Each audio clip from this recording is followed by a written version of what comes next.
All right, so now we're going to cover section 1.3 for Algebra 1. This one is solving equations with variables on both sides. Here's a little 3-step thing that you guys are going to want to follow every single time you're solving equations. The first thing you do is always see if you can collect like terms on both sides.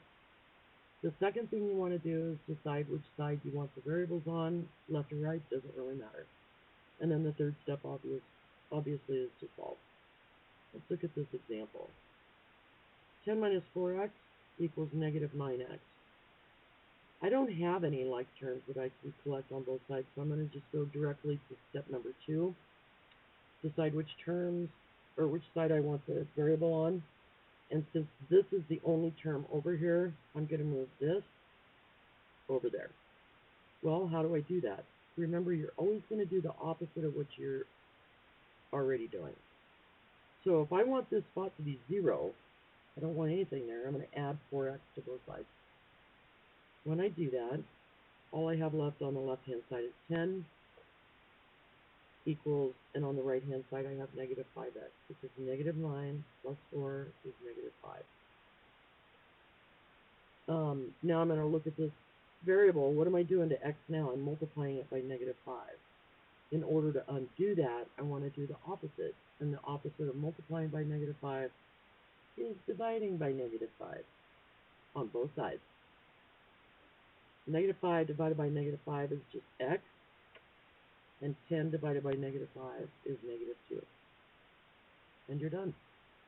Remember, I always want you to show your work. Show your work, please. Not because I don't want you to be lazy, it's because I want to be able to help you if you have problems. Okay, let's look at this problem.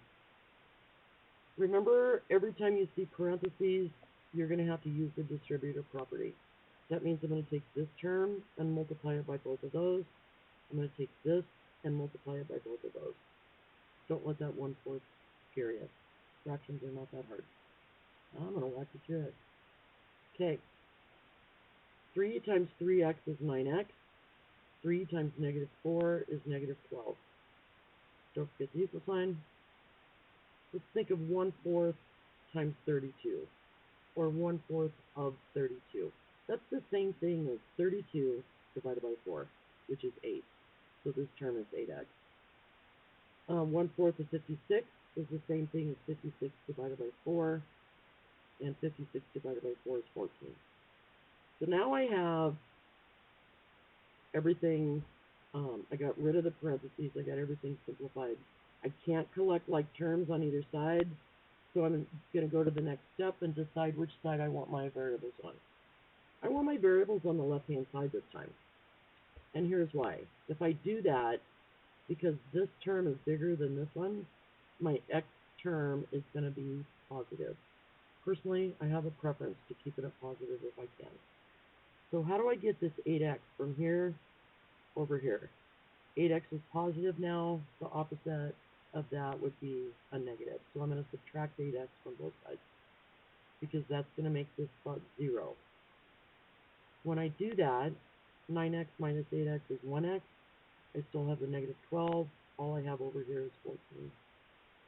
And now, let's look at our variable. In order to get rid of this, I'm going to have to add 12 to both sides. Voila. And the result is the only thing left on the left-hand side is x. And 14 plus 12 is 26. And we're done with that. We're going to look at a word problem. I know that's everybody's favorite. Okay. So, a boat leaves New Orleans, if I can straighten that out for you, and travels upstream on the Mississippi River for 4 hours. The return trip only takes 2.8 hours. Obviously, the boat travels faster going downstream, and in this case, it's 3 miles per hour faster. How far does the boat travel upstream?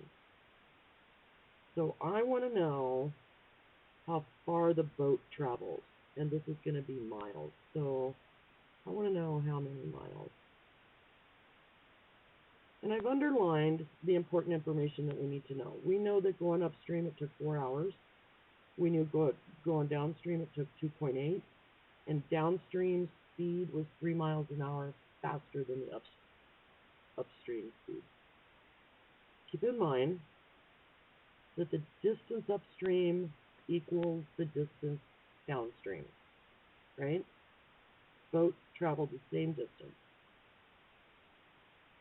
We're going to let x equal the speed in miles per hour of the boat because that's the thing we don't know.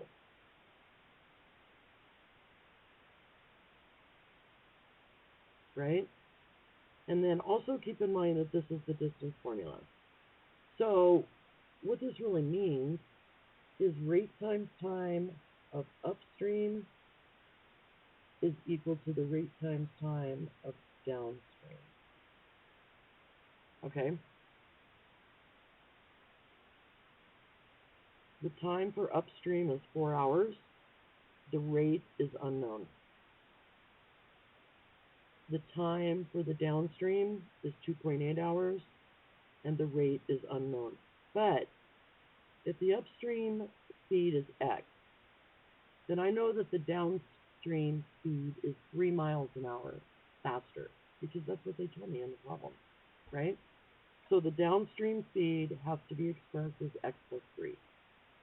So let's go ahead and solve this. I know that I have to distribute this, with parentheses. 2.8 times x is 2.8x. 2.8 times 3 is 8.4. 4x stays over here. I'm going to move this term, because it's my variable term, and collect it over here with the x, the other x. So that means I'm going to subtract this from both sides. Right? Subtract 2.8x from both sides. When you do that, you get, you can disregard this. 4 minus 2.8 is 1.2x, and all I have over here is 8.4. Well, 8.4 divided by 1.2, because that's what I would be doing here, dividing by 1.2. My answer is 7. Okay, 7 what? 7 what? Oh, wait. We're looking for how many miles, how many miles the boat traveled. So the answer is 7 miles. It took 4 hours going upstream. It took 2.8 going down.